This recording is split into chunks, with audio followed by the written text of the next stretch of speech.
Great Base Initiative, Lesson 2, Chapter 2. The grips. How to hang on to the racket. Just like striking a tennis ball, there's not a right grip or a wrong grip, but the most efficient grip. And the most efficient grip for each particular stroke. First of all, the racket itself has 8 sides. The racket is an octagon. If we were to turn the racket 8 times, it goes in a full circle. 360 degrees. 360 divided by 8 is 45 degrees. The reference points are going to be the base knuckle, my index finger, and my heel pad. Those 2 reference points form a straight line. Remember, the grip determines the angle of the racket face. The angle of the racket face determines the angle of the racket path. And to make it simple, a forehand grip for the forehand, a backhand grip for the backhand, a continental grip for the serve and the overhead. When it comes down to the grip itself, say for example, if I was going to hit a backhand, if I had a forehand grip, the racket face would be in this position. Now my grip is on number 3. I'm going to change it to number 2, that's continental. The racket face is still open. Now I change it to number 1. Now going back to number 3, if I don't change my grip, I have to change my wrist in this position. So from the other side of the court, you can tell if someone is hanging on to the racket with a continental grip. Continental grip is number 2. You can see how the racket face is directed off the court. The racket face is open. When it comes down to top players generally don't say what they do or do what they say, but society assumes that great players are great teachers. Teaching is information transfer.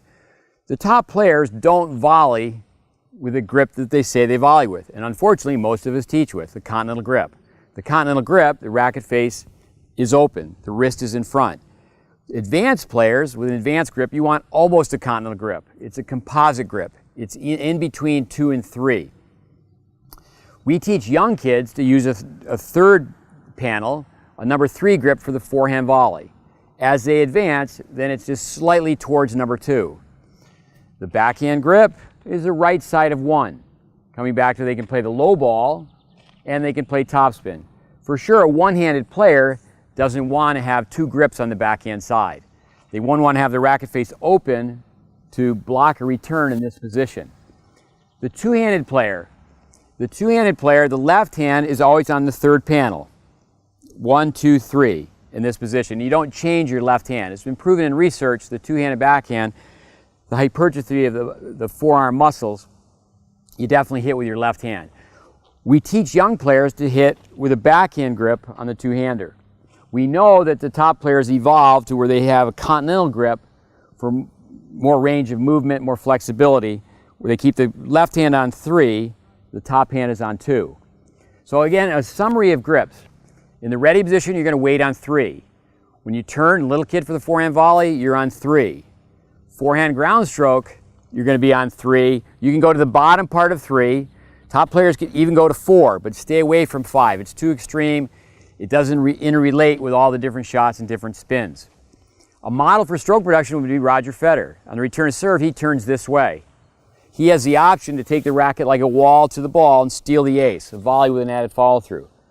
Too many players wait with the little kid grip, and they're in this position.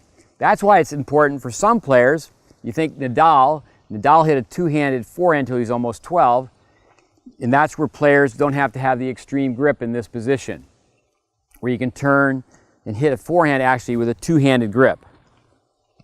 So in review, you're going to have a continental grip for the serve and overhead, forehand grip on number 3 for the forehand side, two-handed backhand is a left-handed forehand grip, a backhand grip, and then the one-handed backhand, of course, is going to be a backhand grip.